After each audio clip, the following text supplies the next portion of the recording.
मोहल्ले में चारों तरफ तरह तरह के गुलाल, रंग, गुब्बारे और पिचकारियां बिक रही होती हैं। तभी रंजना की छोटी ननद नेहा, जो अभी सिर्फ 15 साल की है, अपनी भाभी की साड़ी का पल्लू खींचते हुए कहती है, भाभी भाभी देखो ना कितने सारे गुब्बारे हैं, बाजार कितना सुंदर लग रहा है ना। हाँ नेहा, मार्केट सच में बहुत खूबसूरत लग रही है। देखो हर तरफ रंग बिरंगे गुलाल है। होली आने में बस 2 दिन बचे हैं। तुम बताओ तुम्हें क्या चाहिए? भाभी मुझे तो गुब्बारे वाला लहंगा चाहिए। 15 साल की नेहा की ऐसी अटपटी बातें सुनकर रंजना जोर जोर से हंसने लगती है। ये देख नेहा मुंह फुला लेती है और अपनी भाभी से कहती है, आप मेरे ऊपर हंस रही हो ना? रुको, आज जब भैया शाम को आएंगे तो मैं उनसे आपकी शिकायत करूंगी। देखना मेरे भैया मेरे लिए गुब्बारे वाला लहंगा जरूर लेकर आएंगे। अरे बाबा नेहा, मुझे माफ कर दो, मुझसे गलती हो गई। मैं तुम्हारा मजाक नहीं उड़ाना चाहती थी। मैं तो बस तुम्हें ये बताना चाह रही थी कि गुब्बारे वाला लहंगा नहीं होता बेटा। इस गुब्बारे वाले लहंगे की जगह अगर तुम्हें कुछ और चाहिए तो बताओ। अगर तुम्हें स्कर्ट, शरारा या कुछ और चाहिए तो बता दो, पर मैं तुम्हें गुब्बारे वाला लहंगा भला कहाँ से ला कर दूं? नहीं, अब तो मुझे गुब्बारे वाला लहंगा ही चाहिए, क्योंकि आपने मेरा मजाक उड़ाया है। इस तरह नेहा मुंह फुला लेती है। रंजना की अपनी कोई संतान नहीं थी, इसलिए वो नेहा को अपनी औलाद से भी बढ़कर मानती थी और उसकी हर जिद पूरी करती थी। पर गुब्बारे वाला लहंगा थोड़ा अजीब था। इसके बदले रंजना नेहा को काफी चीजें दिलाती है, लेकिन नेहा अभी भी नहीं मानती और गुस्सा होकर घर आ जाती है। शाम को जब रोहित ऑफिस से घर आता है तो देखता है कि ननद भाभी के बीच कुछ ज्यादा ही शांति है। अरे बाप रे, आज दोनों ननद भाभी इतनी शांत कैसे? मेरा मतलब है, रोज जब मैं ऑफिस से घर आता हूँ तो इस घर में भूचाल मचा होता है, लेकिन आज तो कुछ ज्यादा ही शांति है। नेहा, क्या हुआ मेरी प्यारी बहन को? हाँ, रोहित की बात का जवाब नेहा नहीं देती और मुंह फुलाकर अपने कमरे में चली जाती है। इसके बाद रोहित किचन में जाता है और रंजना से सारी बात पूछता है। क्या बात है रंजना, आज घर में मातम क्यों छाया? नेहा तो ऐसे मुंह फुलाकर बैठी है जैसे मैंने उसकी सारी चॉकलेट चुरा ली हो। तुम दोनों के बीच क्या खिचड़ी पकड़ी है? अरे रोहित, क्या बताऊं, आज मार्केट गए थे होली की शॉपिंग करने। वहाँ पता नहीं नेहा को क्या सूझा, कहने लगी कि भाभी मुझे गुब्बारे वाला लहंगा चाहिए। अब तुम ही बताओ, दुनिया के कौन से कोने में गुब्बारे वाला लहंगा मिलता है? गुब्बारे वाला लहंगा, ये क्या नई फरमाइश है? कहीं उसने टीवी पर कोई कार्टून तो नहीं देख लिया? पर तुम हंस दी होगी तभी वो चिढ़ गई है। हाँ, मुझसे गलती हो गई। उसकी बात सुनकर मेरी हंसी छूट गई और अब वो जिद पर अड़ गई है कि जब तक गुब्बारे वाला लहंगा नहीं मिलेगा वो होली नहीं खेलेगी और ना ही खाना खाएगी। रोहित रंजना की बात सुनकर कमरे में नेहा के पास जाता है। तभी रोहित उसके सिर पर हाथ रखता है। ओ मेरी गुब्बारे वाली रानी, अब उठ भी जाओ। तुम्हारी भाभी बता रही थी कि तुम्हें कोई जादुई लहंगा चाहिए। देखो नेहा, लहंगे कपड़े के होते हैं, गुब्बारों के नहीं। गुब्बारे तो हवा भरते फट जाएंगे। भैया, आप भी भाभी की तरह मेरा मजाक उड़ा रहे हो। मुझे कुछ नहीं सुनना। मैंने सोशल मीडिया पर देखा था, एक लड़की ने गुब्बारों से ड्रेस बनाई थी।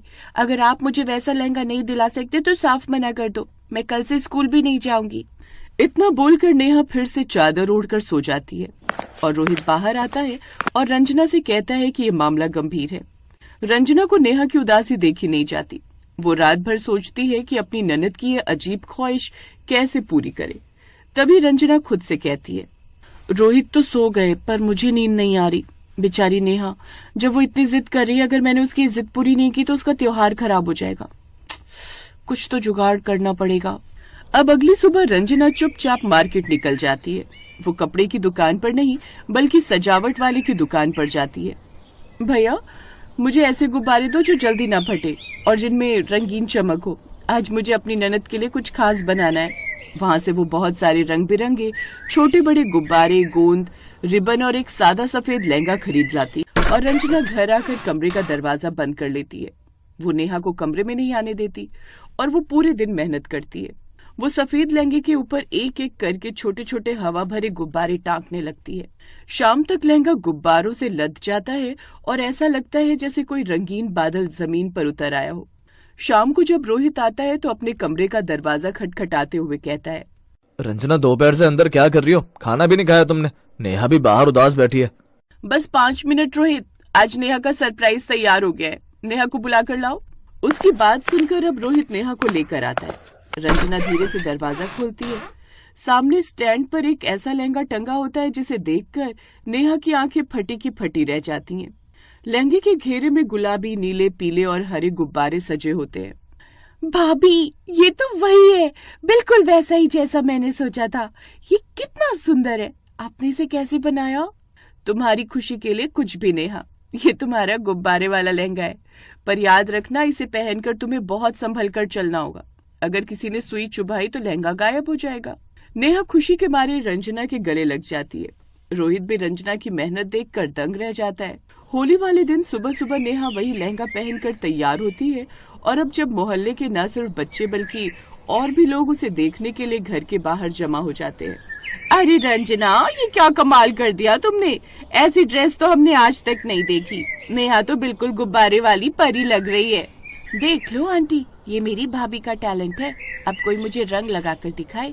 नेहा घर के बाहर आती है, पर एक प्रॉब्लम खड़ी हो जाती है। लहंगे का घेरा इतना बड़ा और फूला हुआ होता है कि नेहा गली में ठीक से चल भी नहीं पाती। उसे डर लगता है कि कहीं कोई गुब्बारा फूट ना जाए। तभी मोहल्ले का शरारती लड़का चिंटू पिचकारी लेकर वहाँ आता है। ओ नेहा दीदी तो गुब्बारा बन गई है, अब देखो मैं कैसे निशाना लगाता हूँ। खबरदार चिंटू, अगर एक भी गुब्बारा फूटा तो मैं तेरी सारी पिचकारियाँ तोड़ दूंगी, दूर रह मुझसे। रंजना और रोहित बालकनी से ये सब देख रहे होते हैं। नेहा बड़ी शान से खड़ी होती है, पर जैसे ही वो कुर्सी पर बैठने की कोशिश करती है तभी तेज आवाज आती है। पटाख से एक गुब्बारा फूट जाता है। भाभी देखो, एक गुब्बारा कम हो गया, अब मैं क्या करूं? सब्र रख नेहा, मैंने बैकअप रखा है, तुम यहाँ आओ, मैं दूसरा लगा देती हूँ। भाभी देखो, एक गुब्बारा कम हो गया, अब मैं क्या करूं? सब्र रख नेहा, मैंने बैकअप रखा है, तुम यहाँ आओ, मैं दूसरा लगा देती हूँ। इस तरह पूरी दोपहर यही चलता रहता है। जैसे ही कोई बच्चा नेहा के पास रंग लेकर आता, नेहा भागने की कोशिश करती और हवा के दबाव से कोई न कोई गुब्बारा फूट जाता। धीरे धीरे लहंगे के आधे गुब्बारे फूट जाते हैं और लहंगा नीचे से पिचकने लगता है। नेहा, अब तो तुम्हारा लहंगा आधा रह गया, अब तो रंग खेल लो, वैसे भी तुम इस लहंगे में बैठ ही नहीं पा रही हो। इस तरह नेहा का मूड खराब होने लगता है। तभी रंजना उसके पास आती है और उसके हाथ में गुलाल की थाली थमाती है। नेहा, कपड़े और लहंगे सिर्फ दिखाने के लिए होते हैं, पर असली होली तो मस्ती में है। तुमने अपनी फोटो खिंचवा ली, सबको अपना लहंगा दिखा दिया, अब इस लहंगे का मुंह छोड़ो और चलो सबको रंग लगाते हैं। पर भाभी, आपकी इतनी मेहनत बेकार चली जाएगी। मेरी मेहनत सफल हो गई क्योंकि तुमने इसे पहनकर जो मुस्कान दी वो अनमोल थी। अब चलो रोहित भैया को नीले रंग से रंग देते हैं। रंजना की बात सुनकर अब नेहा जोश में आती है, पूरे मोहल्ले को रंगों से भर देती है। शाम को जब सब थक कर बैठते हैं, भाभी सच कहूँ तो गुब्बारे वाला लहंगा फोटो में तो अच्छा लगता है, पर असली मजा तो इस निर्मल कपड़ों में ही आता है। शुक्रिया मेरी हर जिद पूरी करने के लिए। उसकी बात सुनकर अब सब हंसने लगते हैं।